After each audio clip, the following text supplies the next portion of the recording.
when was the point where you were like, okay, like, I feel like I've mastered my craft as a filmmaker, or at least you're at a point where you feel like you can take on more and put more on your plate. When was that for you? When was that when you were like, okay, I want to try to get into XYZ? Man, it's kind of hard to pinpoint because, like, yeah, I mean, even starting out, I was kind of a jack of all trades, but my focus was one thing, right? It was music videos. So that was my like main focus. But I was directing, I was shooting, I was editing, I was doing all those things. But my focus was like music videos. I wasn't off trying to do multiple businesses or do like, music videos and then I mean, I guess. I mean, I was doing music videos, I was doing short films, I was doing like small little corporate stuff if it came my way. But my main focus was music videos, which then started to spread into like, other things of like selling, the digital assets because people were like, yo, how do you shoot your videos? Cool, let me make a book. Like, and I started to slowly go out from there. But I would say, I mean, probably not even that long ago, probably like I don't know, like 3 years ago, maybe. Like up until that point, I was still very much focused on video production and work. Obviously, I had like side hustles all around here and there, but there wasn't anything where it's just like, yo, like Prism Lens Effects was probably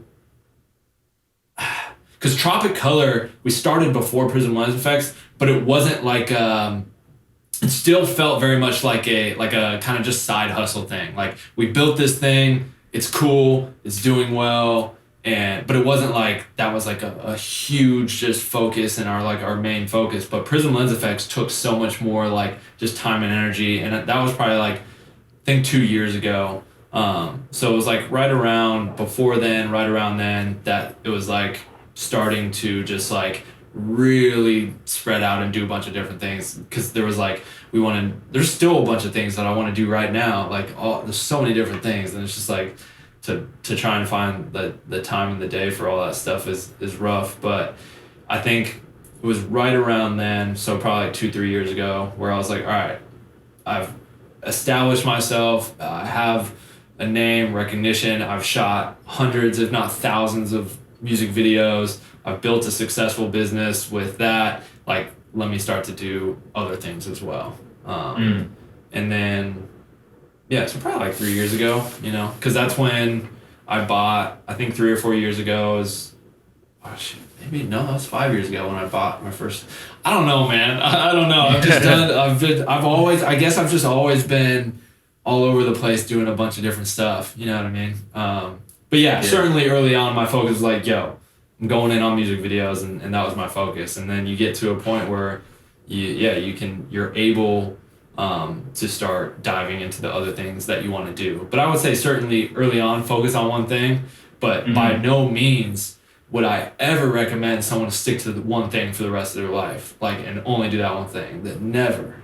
Like you look at, and that could be as simple as in just investing your money into someone else's business and you have no involvement with it other than your some cash investment for them, like some money to help them. But you look at all just like the most probably successful, wealthiest people in the world, they have a bunch of different things going on behind the scenes, whether they make it public or they don't, you know what I mean? And so, and obviously you can be very successful just only doing one thing, but in my opinion, it's always nice to have a myriad of things happening because you never know, when that one thing could end. Like, what if I lost my sight tomorrow? Like, and I mean, I'm not directing any music videos after that. You know what I mean? There's no possible way. So, like, if that's all I had on my plate was being a director, and that was or DP, that is gone. Like, and so I think you just never know what life could throw at you, and so I think it's super important to just kind of have your hands in various things. Yeah, and you've been preaching that for a minute now. I think a lot of your videos are or at least I know a bunch of your videos are always talking about, how creatives can, filmmakers can make more money, investing in also real estate. Like how did the real estate, thing come about for you, and investing? I literally just made a video about it yesterday. I'm probably gonna put it up on YouTube within the next Nice. next couple days. It was the topic is because I had someone talk about like buying a home and like investing in real estate, and so I talk about me buying my first home is like I was back and forth between LA a lot. I was 25 years old and I was living in LA, but I'd come home to Arizona and I'd like crash at my parents' place. It's like, I'm 25 now. If I come back here, I'm a homebody, love being home, love being like around, parents and whatnot. And so, but it was like also like I had a girlfriend. And so it's like, I don't want to, like, I need my own place when I come back here.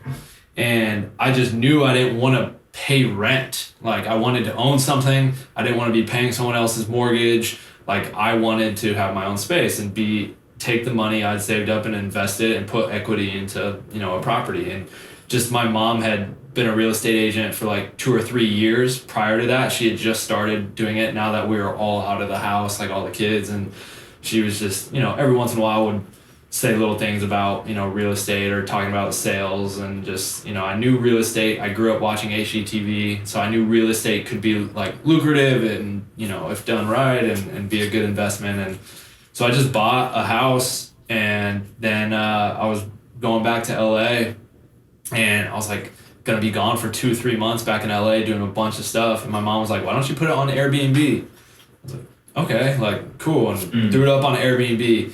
The very like next day, I got hit up for someone wanted to book it out for like 30 days. Like wow. it was there's a bunch of spring training in the area here, and one of the teams was looking to book the house for 4 of the players for a month that they were here for spring training, and then so it just instantly became like an Airbnb property.